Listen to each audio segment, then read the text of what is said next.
Yo, what's up, YouTube family? Guess what? It's Tuesday. We're back on the car.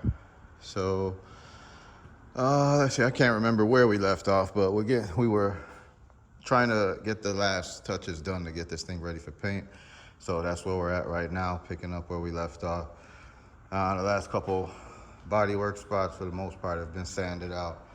And what I ended up doing, I showed you guys yesterday. I had like some little, I don't know, dirt contamination, some stuff that was on the roof of the car. So I basically just sanded it out. I still have to wipe all that dust and whatnot off. Uh, I opted just to do the entire roof. One spot, wait a minute. Yeah, I missed a spot over there. I still got to finish sanding there, but did the trunk area as well because we had a lot of crap. You know, somebody I think had rest parts on the trunk and stuff like that. So, and I still got to wipe this down too. But all in all, I had to scuff the entire car anyway, so went ahead and hit certain areas with another round of sanding.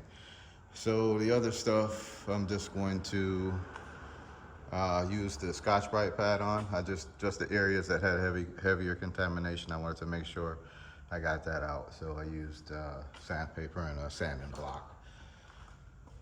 Yep, still got to prime this area. I think I'm probably getting ready to do that now. But first, let me finish sanding this roof, wipe this thing down, and get it together. Still got to mask the car off. And well, I almost forgot, I still need to clean up the door jambs, etc.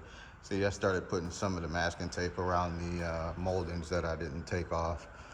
And I need to continue that. Found my step ladder, so that'll help me when I'm painting the roof. Because most likely I'm going to start with the roof, because you don't want to be climbing up over wet panels and stuff like that. So I'm going to do the roof first, or maybe even the cowl panel and the bumper valance. We'll figure it out. But that's that. And I'm having second thoughts on painting the door jambs, but I might do it anyway. Reason being, they look pretty good already. But yeah, that's the fact that it's probably a slightly brighter red. I think I should go ahead and do it. But that's something we can always do at a later date. Normally people do the jams first and then do the rest of the car, but I don't know. We'll see how it goes. I think I might do the body of the car first and do the jams later, just because of time constraints and weather, etc. But who knows? It's still TBD. I might do everything. And those little ugly spots I showed you over here too, I just put the glazed putty on there. As you can see, it's just barely a little bit. I could have just skipped that altogether, but just trying to, once again, do my best. So I'll be sanding that out shortly. Yes, I guess I'll be sending that out now. Let me get off of this video and get back to work, because the clock is ticking and we don't have very much time. And move this car up out of here and make some space and protect it from overspray, etc. Yep, I'm gonna get cracking. That's it for now, family. Stay tuned. Yo, okay, we're back now, guys. So where we're at now is the entire car is scuffed and masked off the windows and whatnot. And it's pretty much ready to go. I think I'm wipe it down and then do the wax and grease remover and hit it with the tack rag. Well, shit, I'm on the fence about priming this area, repriming it, because I'm a little bit hesitant to do it. There's chemicals involved, and I don't want to get this effect called solvent pop, in which the primer doesn't have enough time to dry before paint, and then down the road it can start to create some unsightly bubbles and whatnot. And so I think whatever. I think I might just paint it. It's just a couple lower little spots there. What the hell? Worst case, we'll have to fix it later. But I think it'll be all right. So I'm gonna just go for it. What else did I want to tell you guys? Yeah, I wanted to paint the dash at the same time, but it was kind of getting complicated with trying to mask it off and back mask it and all of that to be able to do it. So same with the door jamb. So what I opted to do is I'm gonna just go ahead and spray the car, the underside of the hood and the underside of the trunk, and then do the jams and stuff later. But I will go ahead and at least hit the core support, and we'll see what else we can get done. But all in all, I think we're gonna go for it. Like I previously told you guys, I'm not live streaming it. I can't take that stress and pressure right now. So I'm gonna just go ahead and try to set the phone up to record, so you'll at least get a decent angle, I'm hoping. And we'll take it from there. So that's it, guys. Hopefully next time you see this car, it's looking good. Appreciate everybody's support and appreciate your views. Thanks. We'll be right back. All right, guys. So your boy is suited up like a pro, getting ready to paint this bad boy. So, hey, it's go time now. Let's hope for the best. Let's say a little prayer and hope that we run into no issues. I don't want to jinx myself, but that air compressor was a little suspect. But hey, we're going in. Whatever happens, happens. But I got confidence. It should be okay. So we're gonna lay down the base. I'm thinking about starting with the roof, but I don't know. I think I should. It's just awkward because I got to go up and down the step ladder, and I'm gonna have to move it more than once. So that's the best I could come up with now. I don't want to put a bunch of bricks, cinder blocks around the car and use those, because I have enough to do that, because then I'll have to drag them out of the way eventually to finish painting the rest of the car. So I'm gonna work with the step ladder and, you know, see what we can do. See, here's the step ladder right there. So it should work out. But yep, getting ready to spray it. Got the other cars in the shop covered up so they don't get any excess overspray on them. But that's it. Let's do it. Let's see what happens.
What's up, guys? Yeah, so back. Today is Wednesday.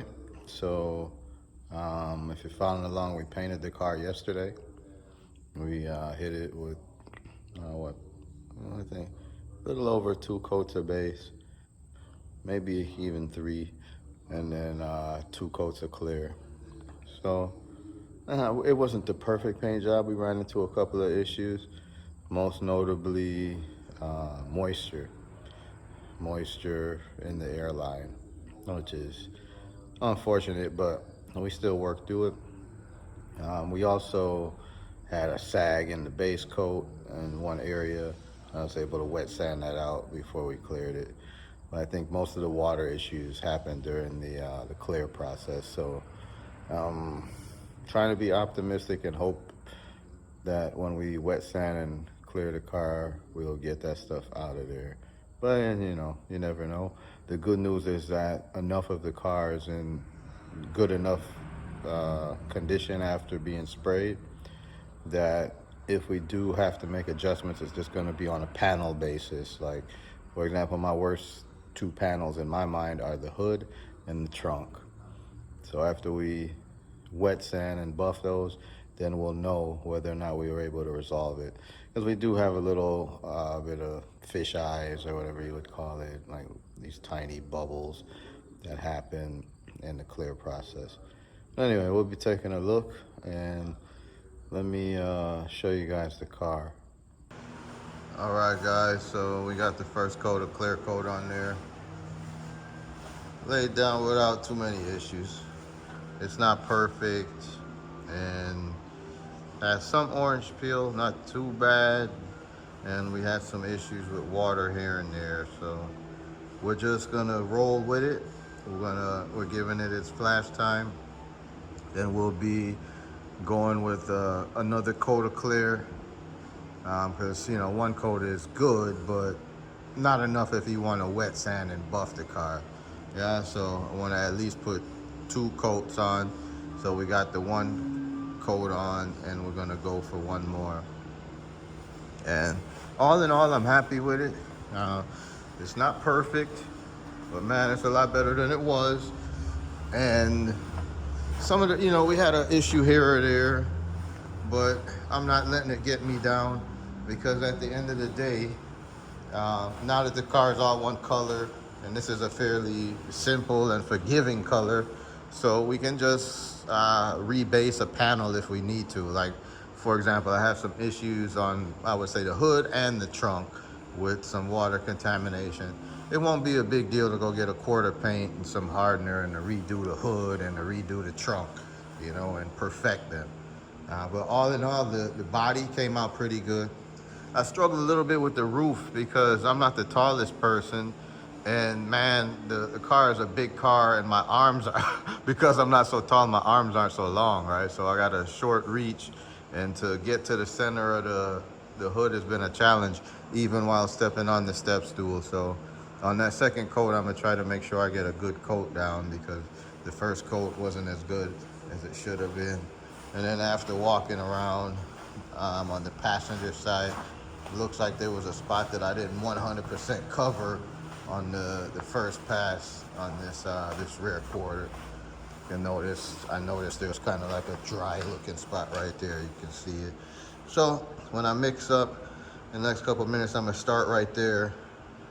Well, no, I think I'm gonna start with the roof. I'm gonna do my best to get the spots on the roof, and then I'm going to jump to that passenger quarter and make sure I get good coverage on that area, right? Because now that would be like, if I need to sand in that area, I got a thin spot, because everything else has got a good coat, but I kind of missed that spot. And that's one of the hard things too when you're painting. You're moving around from panel to panel. And I mentioned that before about jumping from panel to panel.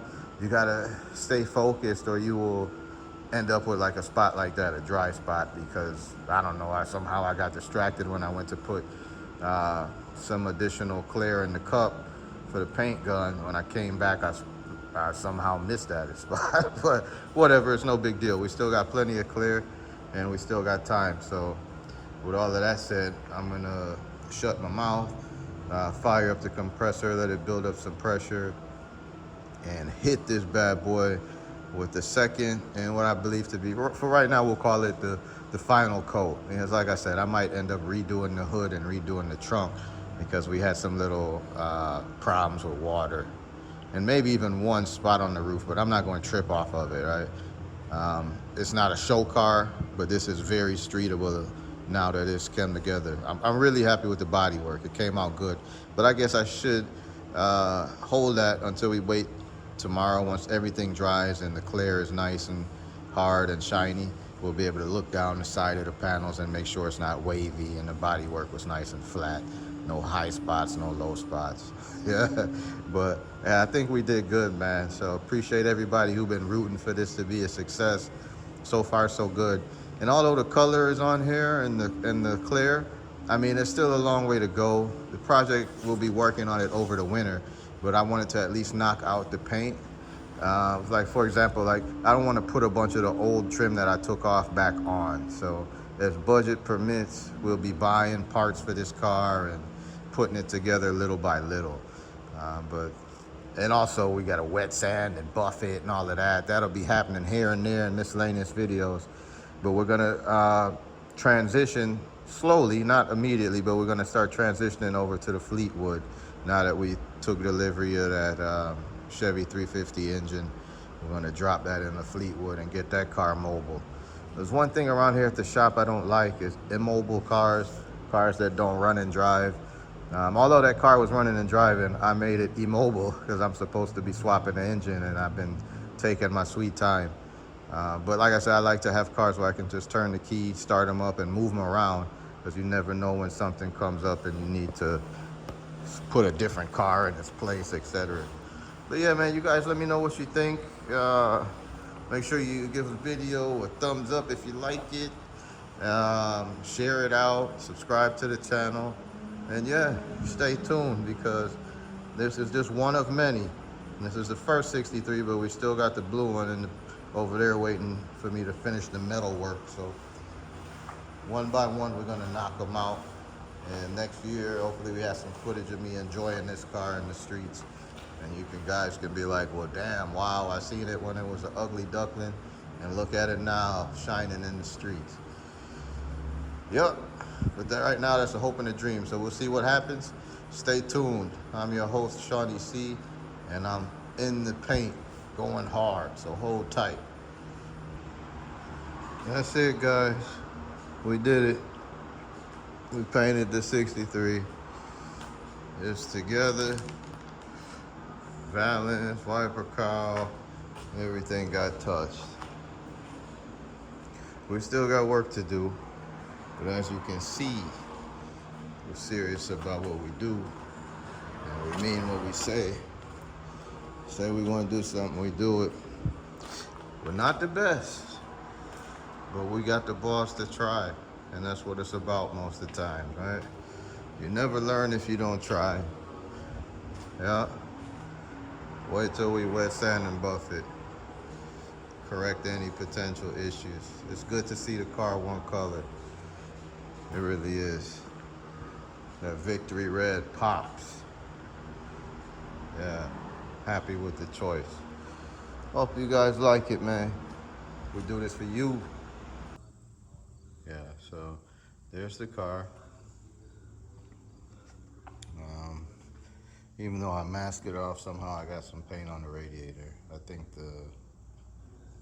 it had came loose, right? The tape on that end, but whatever. As you can see, that core support got painted. I didn't waste any clear coat on it. If anything, I could always do that later. I just wanted to make sure I had enough for the car. So, but overall, it's good. Overall, it's good. You know, I can't complain.